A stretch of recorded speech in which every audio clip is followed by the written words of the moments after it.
Hello, linguists! Welcome to another episode.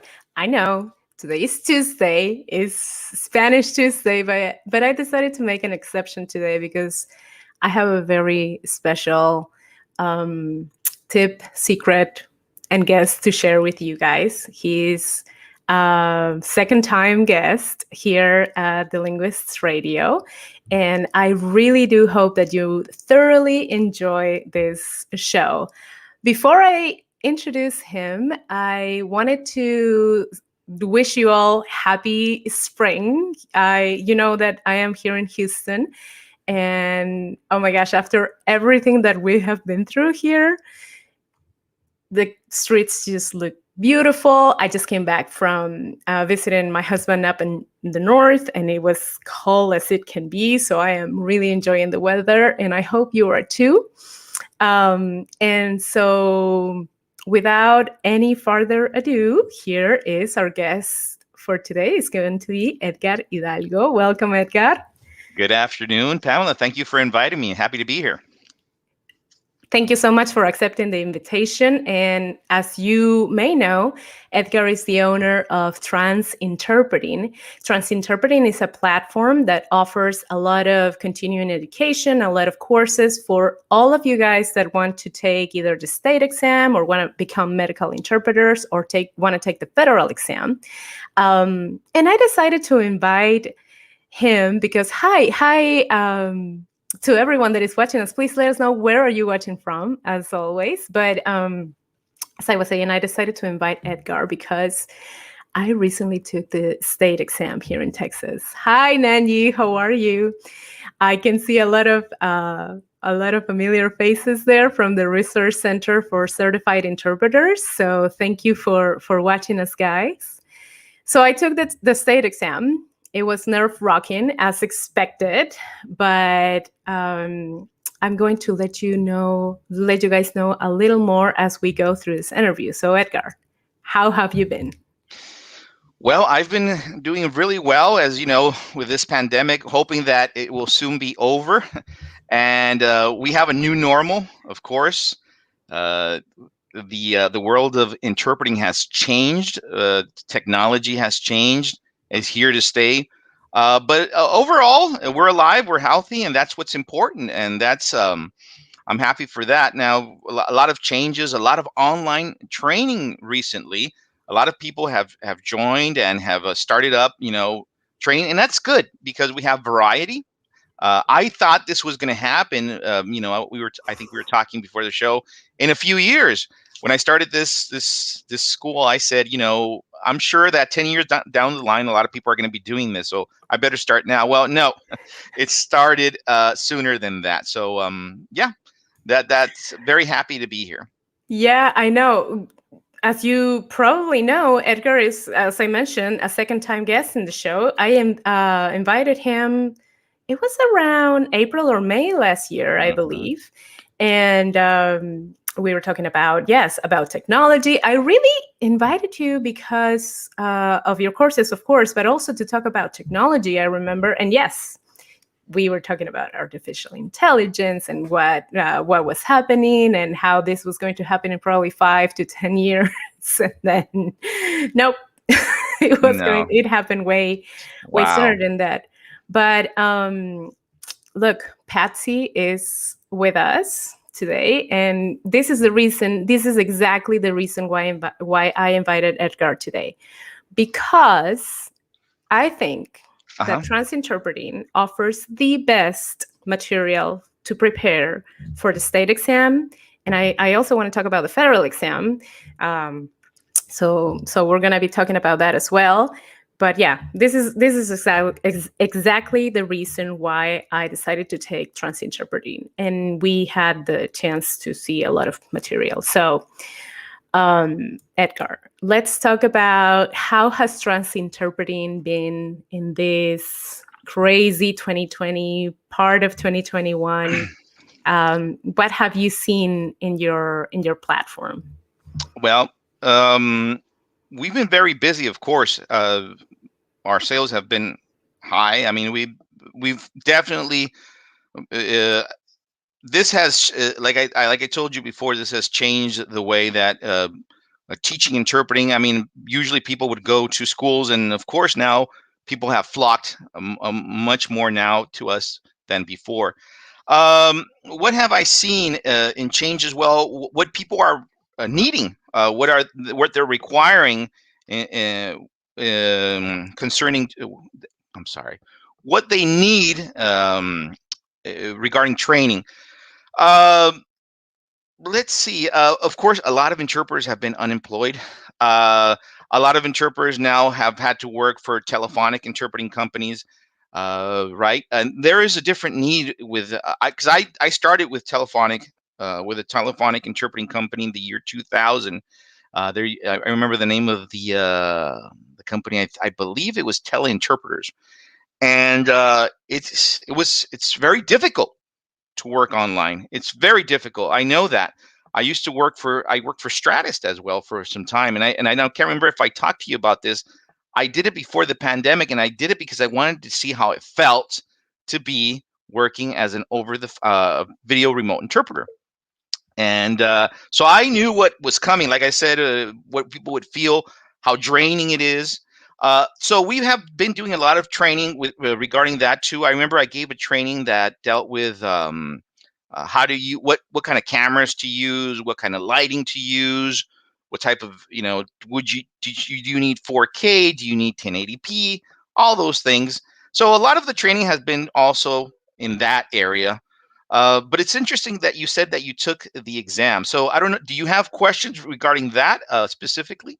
Yes, I do have a lot of questions. And I know that our colleagues here watching us and our audience watching us also have a lot of questions for you. But first, I do want to announce to everyone watching that is going to take the exam, and we're going to save that for the end, right? But let's announce it now so everyone is ready.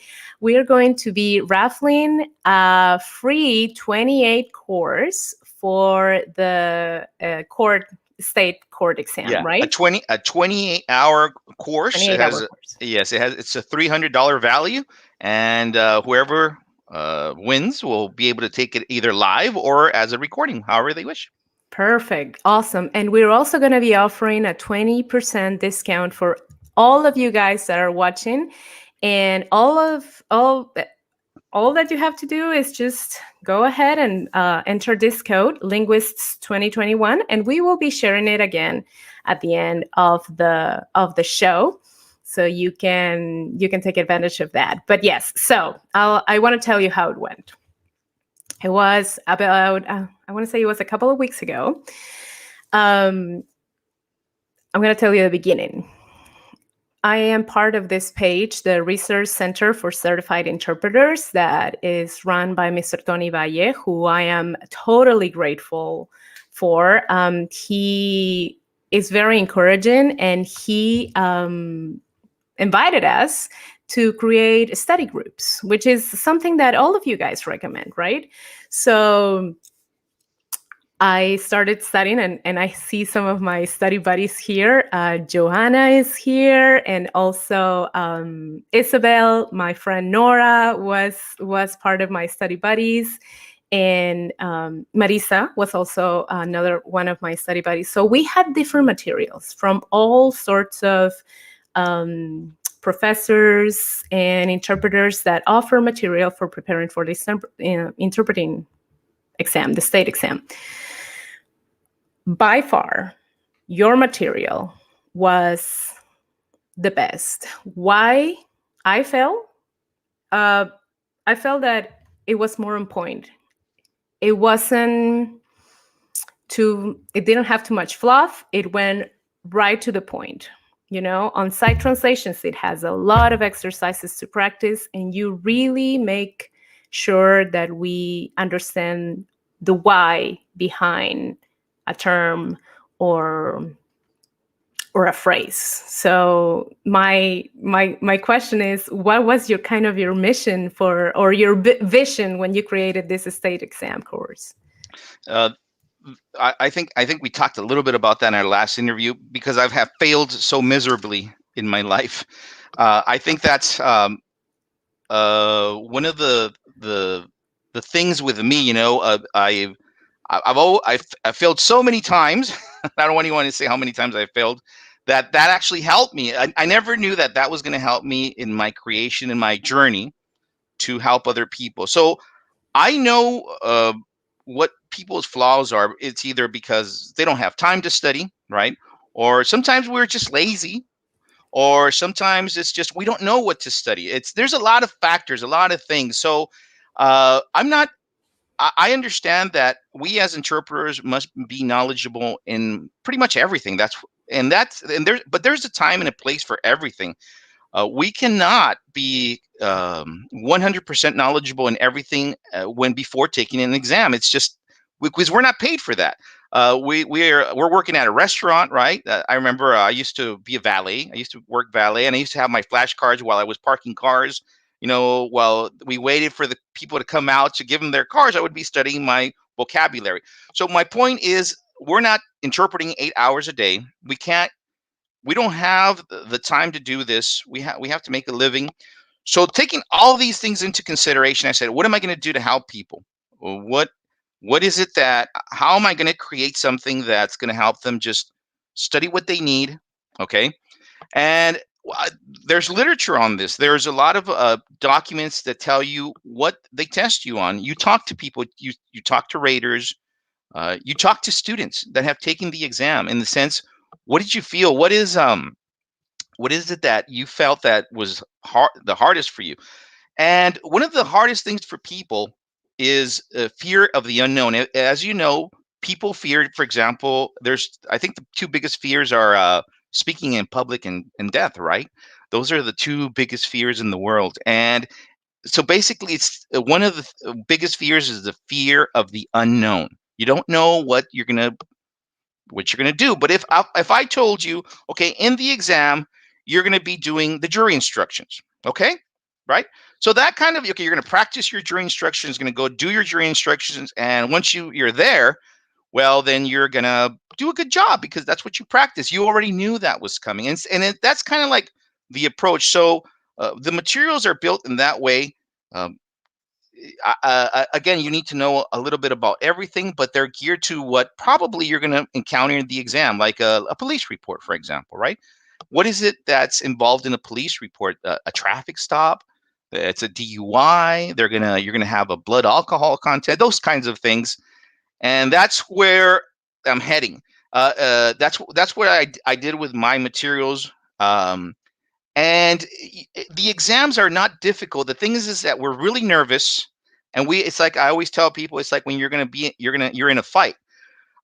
When they tell you describe your opponent. Well, he was huge, right? He was this tall, he was this big. And when you go look at the opponent, he wasn't that big, he wasn't that tall, he wasn't that strong. It's just that when you're so nervous, that's how you see this person. And that's kind of like what people do with what happens to people in the exam. So that's I don't know if you have more questions regarding that. If you ask me more specific questions, I'll be glad to answer. Well, I guess my question could be, how did you decide to make it work? But I think it's part of who you are and your background, because as you're saying, you took everything in consideration, and as you're saying again, we don't have time, so you kind of laser focus to exactly what do we need. Because what I found in comparison to the other courses is that there was a general knowledge of like jury instructions and I don't know, maybe a random dialogue here and there, or a random court questioning. But yours is more targeted towards why are people saying certain thing when they are saying, I don't want to say exactly the phrase or the words. I would like for people to take your course and take advantage of that. But like you explain, because of your background, why is it said that way in Mexico or in some parts of Latin America? I said differently, but why? That's what I found was like eye opening. Oh, I get it. This is what we. I mean, we have the option of saying this or that. It's not going to count against us. Right, right. The exam is usually not localized. That's for example. So basically, and I've spoken to raters. What raters want to hear is that you say something. I heard a rater say the other day when they rate the exams. Uh, most of the times people fail the exam is because they don't say something. I can't give them a score. I can't grade them because they don't say anything. They leave it blank, for example. And I always tell people it's better to say something crazy than to not say anything. Why? Because an exam is not real life. In real life, you don't want to say something that it's not there, right? Because somebody's life is at stake in a hospital or in a court. The stakes are high, but this is an exam. So remember that this exam can be cracked because it's just an exam. It's not. And if you go with that mentality, this is an exam. This is not real life. They want to they want to know that I'm able to say something. Now that's the difference between a professional interpreter and a novice interpreter. Because we don't know everything. We're never going to know everything. That's not possible. There's always going to be a word here, a word there that we're not going to know, or maybe a lot of things. So how do we handle those situations where we don't know something, right? How are we going to handle it in the best way? That's what the difference between a professional and a novice interpreter. It's the same thing in the exam. How do we handle things that we don't know? Well, we have to say something.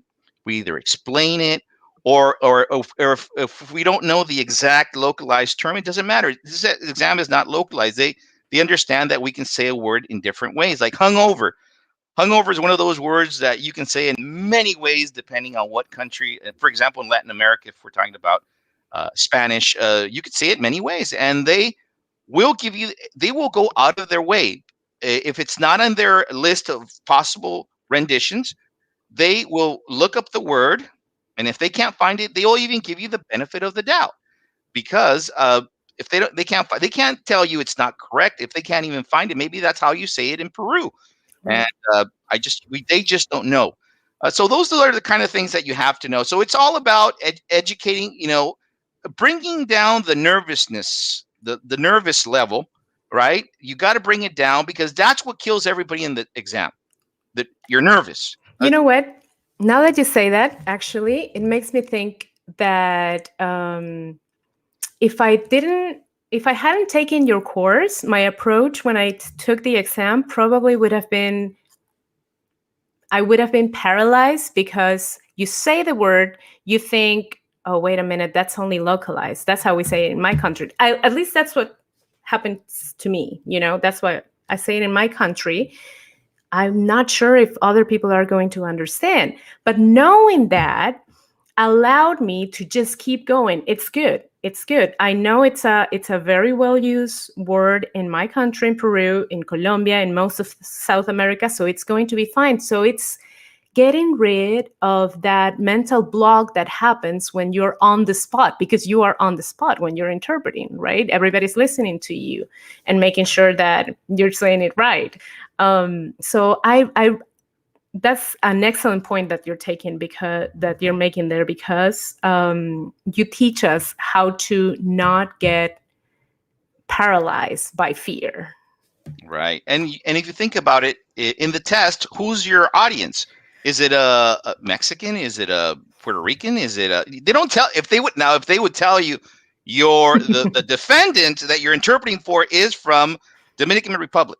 Oh, okay. Now I have to localize it to this person, or speak a very neutral Spanish, but they don't tell you who it is. Yeah. Just doesn't matter who the witness is, what country they're from. They're not telling you who you're interpreting for. So anyway, that's not the reason, but I'm just, if you look at it that way, you don't know. So that's one thing. What they want to make sure is that you don't get stuck. And most people get stuck not because they can't, because I see people that have been interpreting, for what, I don't know, 5-10 years, and then they go take the test and they say, I can't pass it. I've been an interpreter for 5 years, and I go take this test and I can't pass it. Well, because you're doing it as if you were doing things in real life, and that's not how this works. Mhm. Yeah, that's one of the things you say. Another thing that I shared with my colleagues in my study group is that you have this amazing exercise for simultaneous, the décollage. Oh, the decollage. I found it extremely helpful for my simultaneous interpretation, and all of my colleagues have actually. We started, and I'm not going to give too much away because No, this you, is something really valuable that you have. oh, you But can give it away. yeah, It's yeah, yeah. It's used in a lot of. When I did my bachelor's in translation interpretation, that was one of the exercises we would do to warm up. But yeah, go ahead. Go but ahead. you say that it's exponentially, it increases exponentially as you go. So this is what the exercise is about. Edgar tells you a number of words, and you have to try to leave one word. You stay one word behind, and then try to increase it to 2 words behind, and 3 words. I am right now at 3 words, and it's like I right now I can do 7 words behind, and then I have to take a break, and then I take it 7 word up. I'm sorry, 3 words again for 7 words, but I stayed at 1 word behind for, like, I don't know, maybe 3 weeks until my brain felt ready, and then I was moving on. It's like building stamina, and it's amazing. You can see the progress, and I know that I don't know, Joanna, if you can, if you did the exercise with us, I don't know if you can attest to that, but you can feel your brain getting, It's real. quicker Oh and yeah, quicker. Yeah, yeah. it's The amazing. techniques are real. Yeah, they work and they're used in different ways in different parts. But yeah, it's technique is important. Like in anything, in any sport, and we're not a sport, it's an art, right? But yeah, techniques are important, and also knowing tricks. People, I'm going to teach everybody a trick today. Okay. If you're going to take the oral exam, and then let's talk about simultaneous, right? uh, a lot of people find simultaneous difficult for two reasons. One reason is, of course, because they're not used to doing simultaneous. The second is because simultaneous in the state exam is the one that has the most or grades the most amount of legal vocabulary. People think it's a sight translation. They see a sight translation, they see a lot of legal terms, and they say, "Oh my gosh, I don't know all these legal terms. I'm going to fail." Well, what they don't know is that sight is actually one of the components that uh, has the least amount of scoring units in legal terminology. And if you go in knowing this, you're all like, "Oh, okay." Uh, but simultaneous is one of those that does grade a lot of legal terms. So, what people don't understand is this: the legal terminology that they use in the simultaneous is, you already know what kind of legal terms they're going to ask you. And you're all like, "Oh, well, what did you go steal the exam?" And then no, it's very easy because you got to remember that uh, when you work in the courts, the legal terminology that they use, because usually it's a closing argument, opening argument, and it's an attorney speaking to a group of jurors, right? And the jurors, remember, they're not attorneys, right? And they have to understand all this legal terminology. It's legal. The legal terms that the attorney is going to explain to the jurors are legal terms that they have explained in the jury instructions. So, depending on the crime, right, they have to explain a certain amount of legal terms. And usually, if it's a murder, if it's a theft, if it's a DUI, whatever it is, they have a certain, we're going to prove beyond a reasonable doubt, right? And there's all these little terms, and they're coined little terms, and it's not really a lot of terms. It's just a little group of terms, and that's what you need to know. So these are all little tricks. There's just it's a finite number of terms. So when you go do the simultaneous, it's not like an infinite number of legal terms that you have to memorize. It's not a power of attorney. It's not a will or testament. No, none of those legal terms. It's a very specific term. So there's a lot of tricks like these that you got to learn, and if you know them, the exam is going to be exponentially easier. And that's and these are I'm just giving people a few things from what I teach in the course. And you have tons of exercises, Mm-hmm. tons of exercises to be ready for whatever comes. And that's how I felt, because I know that people might think that, yeah, what you said, that you're probably silly. No, it's not the same. But I was prepared because you have so many exercises that words from here and from there came in the exam, and so I was like, oh yeah, I got this. I remember this. I studied this.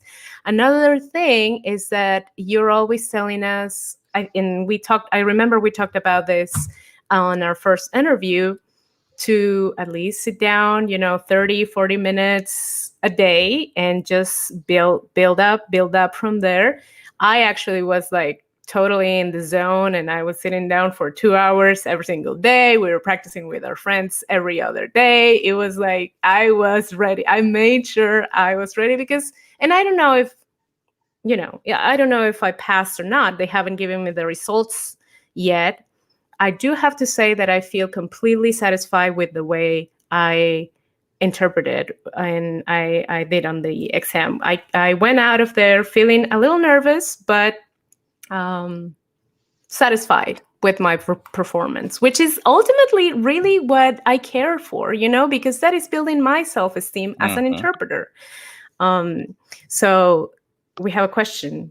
I guess he's not familiar. Which Okay. courses and where? So I'm gonna share the website for transinterpreter here at Mini, so you can transinterpreting, and you can go and check all of the courses here on this website, and you have, again, tons of courses. So now that we're kind of halfway in the interview, my next goal is to take the federal exam. So I want to ask you to convince me, or to tell me, why should I take the transinterpreting federal exam course? Okay. This is why it goes back to the materials.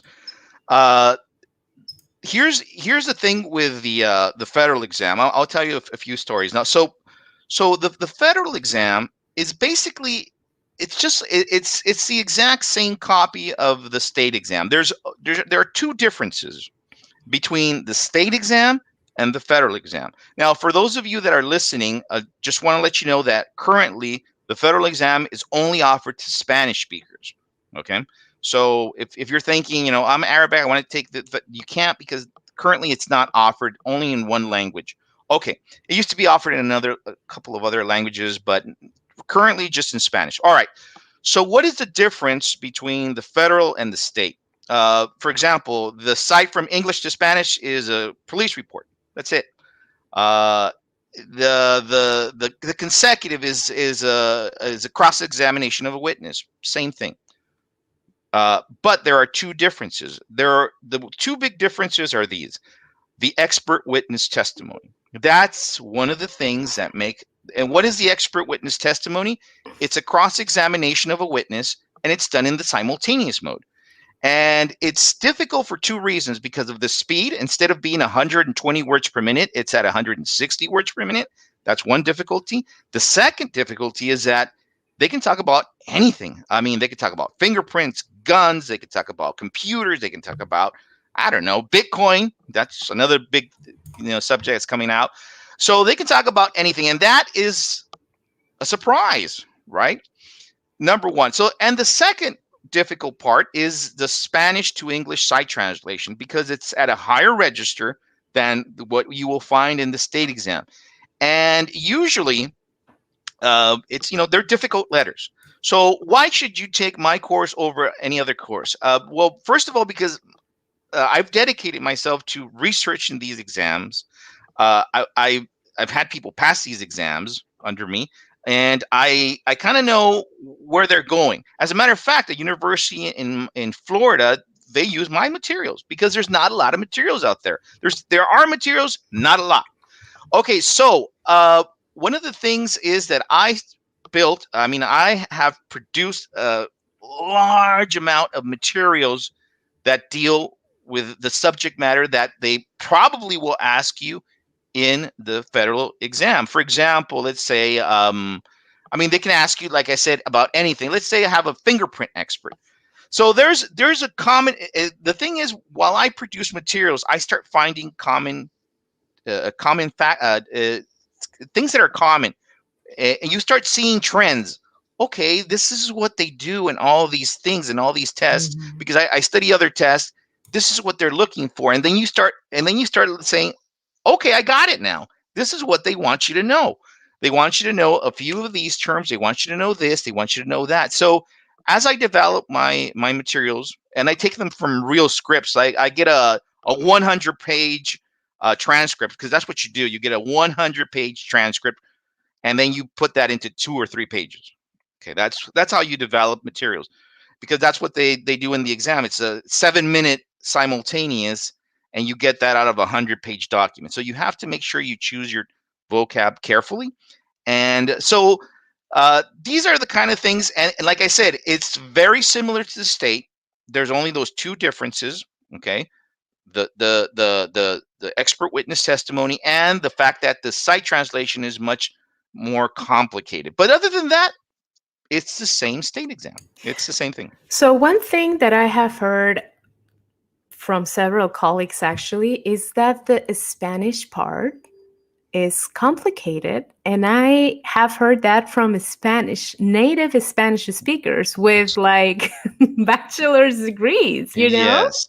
The thing is, it could be from any country. Let's say it's a power of attorney.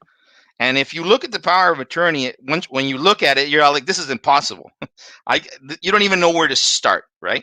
So then that's why you have to get exposed to different texts, from many countries, from Colombia, Peru, República Dominicana, Panama. It could be from any place. And then you have to. It's just we kind of already know what are the big documents. What are the difficult documents, like a will, a testament, right? Like I said, a power of attorney. Now, it could also be a police report. I mean, it's all the luck of the draw. I mean, you don't know what you're going to get. I mean, they can make it very difficult, or they can make it very easy. But there's only a certain amount of subjects that they could ask you. I mean, it's not like infinite, really. It isn't. And you have to be practical. You have to think, okay, what kind of cases do you get? What kind of, like in state court, what kind of documents can you get? What's out there? What is it that we're exposed to? And that's where they're going to get the information from. Mm-hmm. Yeah, letters of recommendation, all that kind of stuff. That's actually it, because I remember one of your courses said that is one of the hardest ones, because you have to read. Sometimes it's written by hand, so you have to decipher what it says first, and then go ahead and interpret. So yeah, I do want to share. I don't know if it's a tip, but this is what I did, and if it serves to anyone that's watching, I think that's what helped me.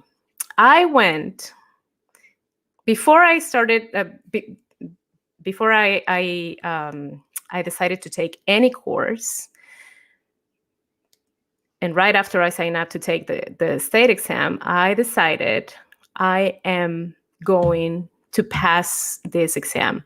I am not going to go ahead and study to see how the exam is, because I personally am try to be very careful with my money, and I don't really want to just waste my money. It's hard-earned money.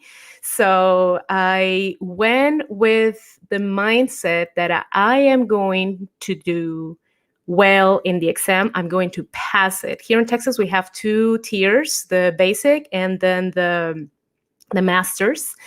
So my goal is to get the master's license. I think California is only one tier, and it's just just one. It's just you're certified or you're not certified, right? Exactly.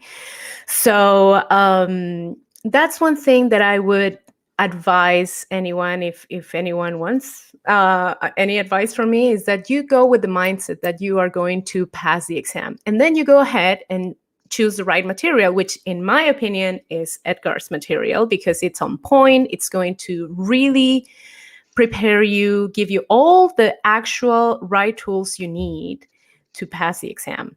Um, and then you start when you have that mindset that you're passing the exam, you are going to make yourself sit down every single day, for those 2 months, 3 months before of the exam. You actually recommend 3 months or At at least, least. at least if you give yourself time, yes. Mm-hmm. Uh, Go can I ahead. say something really Yes, quick, go ahead. Pamela?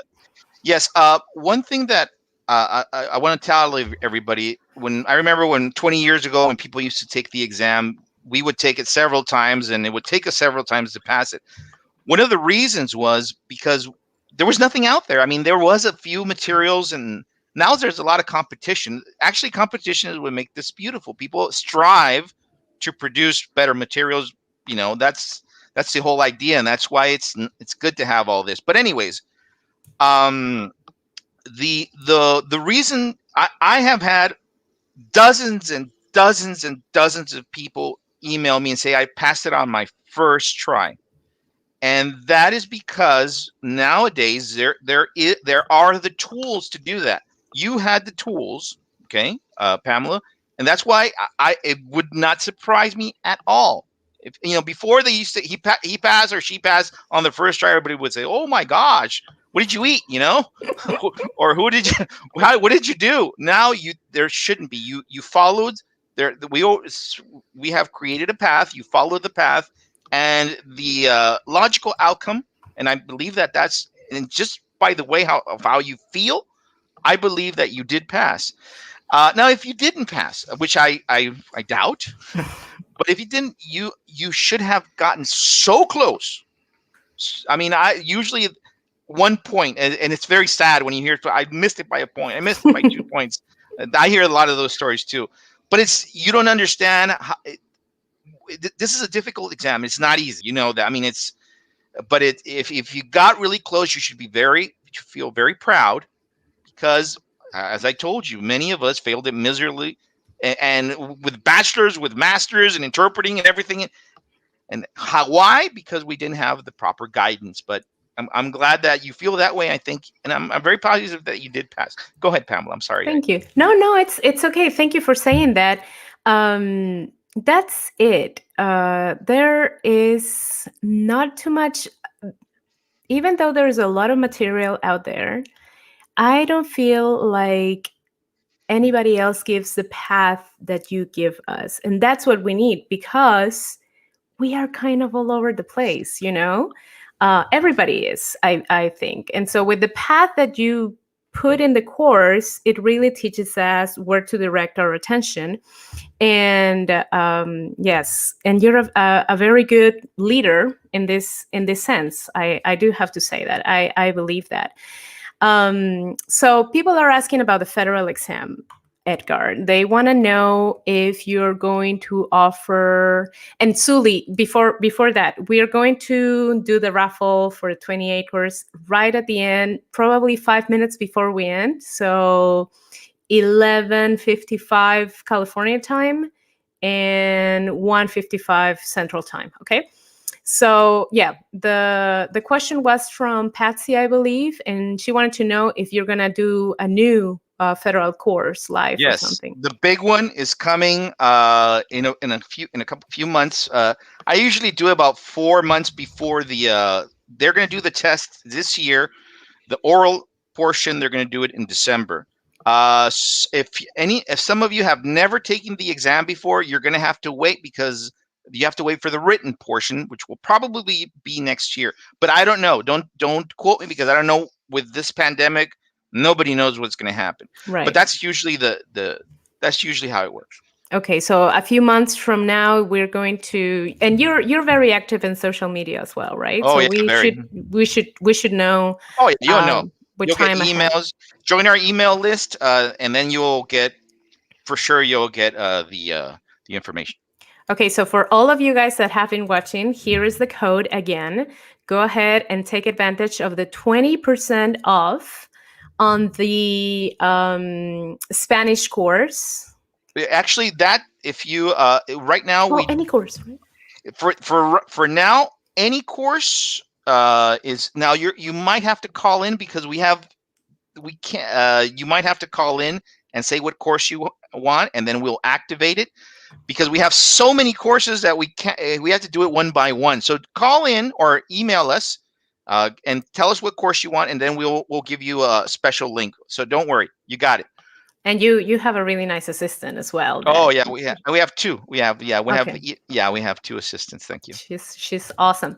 Mm. Linguists 2021. For all of you who want to take any course and want to take advantage of 20% off, go ahead and take it. Take it now, because these are really good courses. This is the Spanish course that you offer, the self-paced Spanish for court oral exam, and this is where we is offering the 20% discount. I put it in Spanish because Yeah, it's in that's Spanish.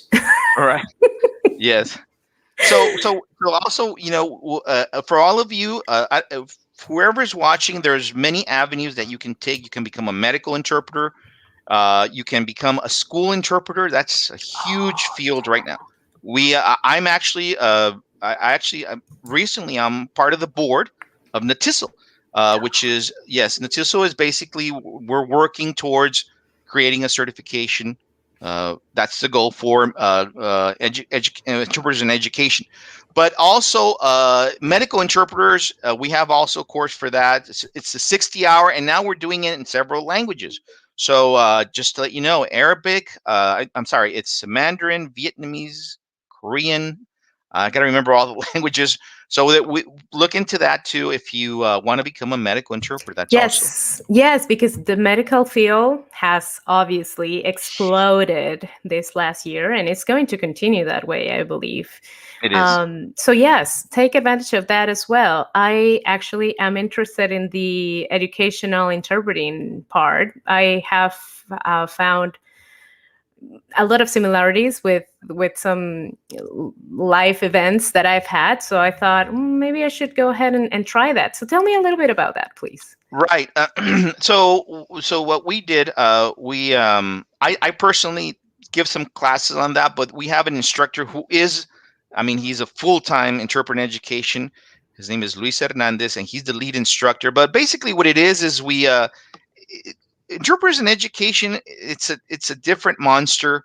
They do consecutive, simultaneous site just as we all do. But for example, they do something called IEPs. Okay. Right. And in the IEPs, if anybody has done an IEP, it's very complicated. I mean, it's basically conference interpreting. I mean, that's what it is. It's you have to know a little bit about everything about legal terminology, medical terminology, school terminology.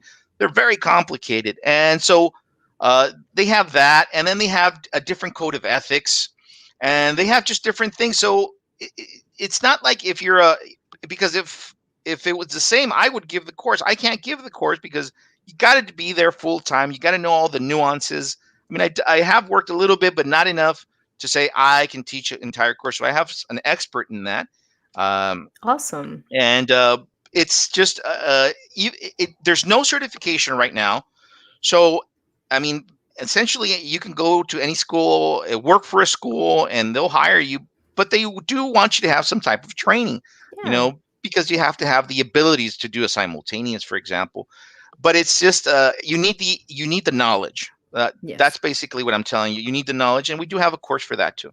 That's awesome. I love that. I am familiar with IEPs because one of my kids actually has an IEP, and maybe that's why I am drawn to that, because there is a big legal aspect on the matter. So I'm pretty sure that's what calls my attention a lot. I'm like, this sounds like I could work around that. Yeah. So I'm gonna look into that. But again, I am very interested right now in taking the federal exam. So I am going to look. There's another question. I'm going to take the training for the federal exam. Do you have any trainings for translation exam? For the Okay. I assume that he's talking about, or she's talking about, the ATA exam. ATA. So that's one of that's something we have in the back burner. That's the next. There's two fields that we haven't covered here in trans interpreting. Not because we don't want to. It's just a slow process, but it's immigration, which is huge. and immigration requires a special training. It's a different monster. I mean, a lot of court interpreters do immigration hearings and all that, but immigration, I'm surprised that it doesn't have a certification of its own, like a national certification. But anyways, that's one. And then yes, translation. That is one that we are working on. I've actually had conversations with a lot of trainers, and we've been kind of going back and forth with this. But currently, we do not. I mean, it's coming, but it's going to take a while. But Yes, it is a it's a big one. yeah, and it's a hard exam because it's a little bit just like in an interpretation exam. And I would even say it's a little more subjective Hmm. because Yeah, yeah, it's different. I mean, it's you can actually have dictionaries. When you yeah, do it's different. Yes, of course. It takes translation takes a different set of skills. I mean, you really have to know your. Well, I mean, when we interpret, it's on the fly, so we have a lot of leniency. yeah. But when you're writing, it's It's just a there little bit. forever. Yeah, so it's a little bit more. I would say it's a little bit more complicated, but it takes a different set of skills. Yeah, Okay, also here's Gustavo, and he's reminding me. So it's Spanish, Korean, Vietnamese, Mandarin, Arabic for medical. So what's going to happen in the perfect. medical? Yeah, what we're going to do is the last hours, the last part of the training, we're going to have breakout rooms with different uh, language, I would say, monitors, where there will be, so we're going to do the medical exam. We do it all language neutral, so any person from any language could do it. But the last part of it, we're going to have people with these languages I just mentioned. They're going to be listening to your renditions and everything. Okay. Awesome. That sounds great. Okay, so how are we gonna do this raffle? We have to start thinking about that because we have several viewers, and it's gonna be hard to Oh to my to do it. We goodness. need to figure out if you want to tell us a little bit more about the medical exam. I'm going to find a website right now to do the raffle. Sounds good. Okay, so the medical exam. So there's two agencies that do the medical exam. It's CCHI and BCMI. Some people say which one's better. It's not about which one's better. There's just as things are. There's two of them.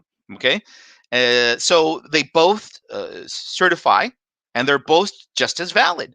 So you're welcome to take any of the two. Now, if you ask me in a practical sense, not that I recommend. I'm just saying that, for example, NBCMI, you can do it completely from your home. I mean, online. I just had a student take, for example, the parrot exam to be able to take the test. So all these things can be done online. It's really great. You could do the written online. I don't know if you could do I believe you could still do the oral online, but I'm not sure. Gustavo maybe can let us know. He's watching right now. But so you have the two certifications. You take first a written exam for each one of them, and if you pass the written, you get to pass the oral. Now it depends on your language pair. Some languages do not have an oral component. You can only do the written, which is language neutral. And if you pass the written and there's no oral exam, then you're basically what they call the registered interpreter. And then you that's as far as you can go. So you're just as good as certified. Now, languages such as Spanish or Mandarin, they do have an oral exam. So you take that oral. You would have to take the oral to be able to get certified, and these are recognized throughout the country. But one of the requirements is, well, there's several requirements. You got to be at least 18 years of age. You have to be fluent in both languages, and you have to have a 40-hour program, at least 40 hours. We do 60 hours because we want to make sure that everybody passes on their first shot. But that's one of the requirements, preparation class. Hmm. Sounds good. So this is what I'm gonna do because it's an extension to my browser that I don't want to. I'm just afraid that the connection might go down if I go ahead and do it right now. So this is what we're gonna do, guys. All of the comments, all of the people that commented are going to enter the raffle. And so go ahead, if you haven't commented yet, go ahead and enter a comment. You can say hi, you can say where are you watching us from, whatever you want to say. and I will contact the winner on a private message, and then you can contact Edgar. I will send Edgar all your information, and then you guys will be entered to choose for the 28-hour preparation course. There's Alejandro. See, oh, and Gustavo is saying NBMCI, all online or on site. And the Okay. CCHI is written online or on site, oral Okay, on there we site. go. Because Mhm. I know that the only reason I didn't know right now is because because of the pandemic, things changed a little bit. But NBCM all online, so you can literally take the written and the oral online or on site if you wish, and CCHI, the written is online or on site, but the oral you have to do it on site. So right now in the pandemic, I guess it's more practical to take the NBCM, but it's all up to you. I mean, there is some debate out there, but my personal opinion, it doesn't really matter. They're both accepted. Just you can start working with any of the two right away once you're certified.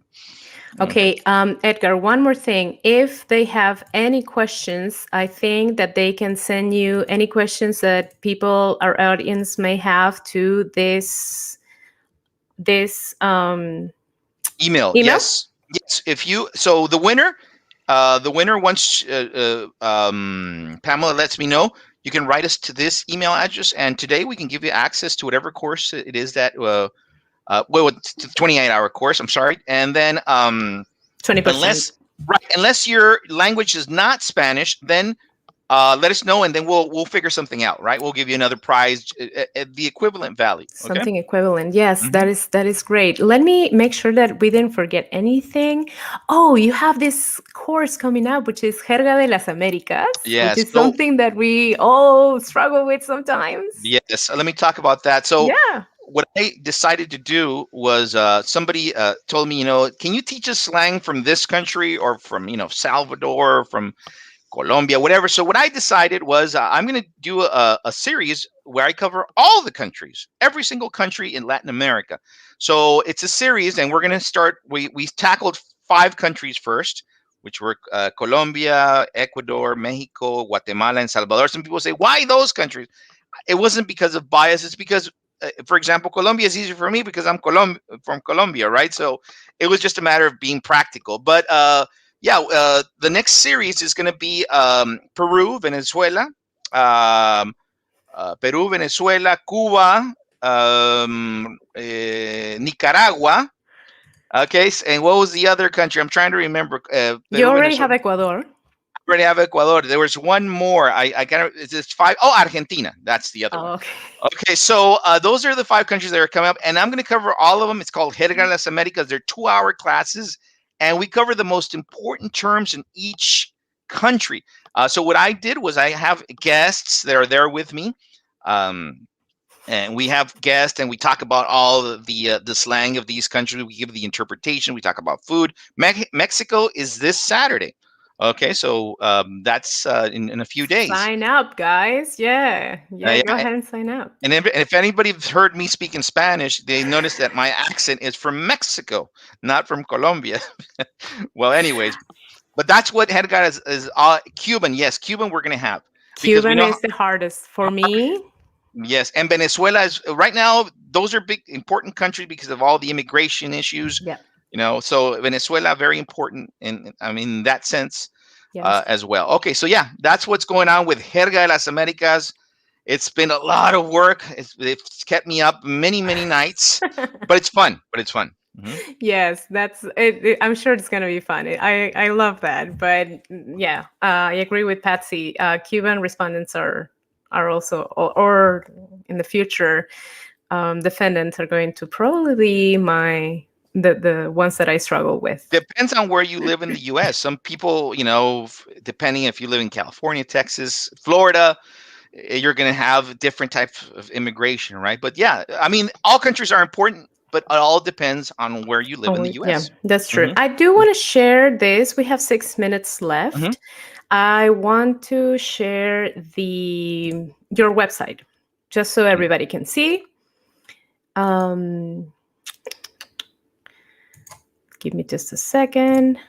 and we're working on making the website just more friendly. It's there you go. So those are the online courses. Those are the self-paced. We have also live courses, and so you see there the different courses that we have.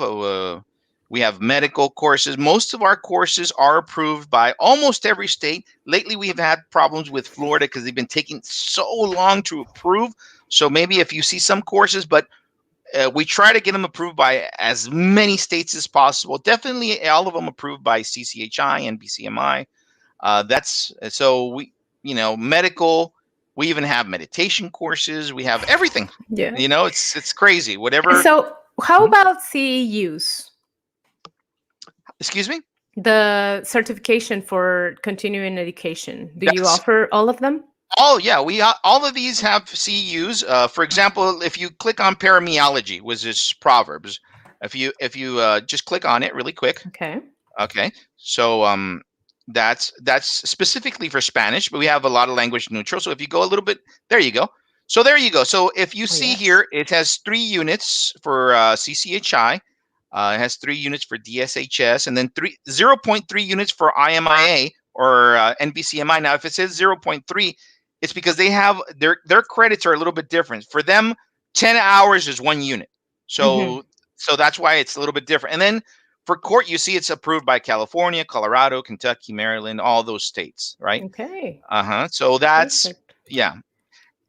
So that's what that's the CEUs. So we try to get every course approved by as many states as possible. Yeah, you guys need to take advantage of this. Seriously, you have so much, and it's all really good material. So thank you. Yeah, thank you. All of you guys should take advantage of it. I'm going to show the code one more time for all of you guys that want to take advantage of the 20% off that Edgar is kindly offering for any of his courses. Yes. From all those courses that you just saw, you can choose one. There's more. And you will get 20%. Oh, and there's more. Okay. Oh yeah, those are just there's live courses as well. Like we have them, like in 2 days we have mental disorders. That's great class. Everybody needs that. Mental disorders, if you're interpreting education, in court, in medical, community is just it's a 2-part series, and it's this. So we have a lot of new courses. So those are the self-paced, and then we have the live. Also, we just partnered with Ellis, and we have a whole series on Bitcoin, which is if this is the next pandemic, okay? If you don't know anything about Bitcoin, you're just as good as not knowing how to use a computer. Okay, just want to let you know that, because that's the future. And if you notice this, Pamela, we think the future is like 5-10 years down the road. The way things are going is so. I'm telling everybody, it's perhaps one of the most important courses that we have now is Bitcoin. We have that. It's not on the website yet, but we're trying to get it up and running for everybody to take those courses as well. That's very exciting. I really want to see what that's about and take the course for sure. We also need training for FTT, please. Okay. Okay. We will take that into consideration. Thank you. Yes, thank you, Patsy. Patsy is very active in the Research Center for Certified Interpreters, and she always offers great advice. So I want to thank you, Patsy, for someone has a question, she always comes up with really good pointers and recommendations. So we are very close to the end. Again, guys, all of you guys who commented are going to enter the raffle, and we are going to draw one winner who is going to have access to the 28-hour state exam course from Transinterpreting. And I will contact you personally on Facebook through a direct message. And give all the information. So thank you so much, Edgar, for being again with the Linguists Radio. It's been a great pleasure. Thank you, Pamela. Thank you so much. It's always a pleasure to be here. And just in case, for those that are going to use the 20%, all you got to do is with the code, send us an email, tell us what course, the Linguists 2021 code. Email us, say, hey, I got the code. I want to take this course, and then we'll send you a link so you can register for that. So you have to go through that little process of emailing us, but just give us the code and send us an email at info@transinterpreting. We will, there you go, and then we will give you the 20% discount. Thank you, Pamela. It's always a pleasure to be here. Thank you so much, and thank you, linguists, for watching us, and we will see you on the next episode. Take care, everyone. Bye.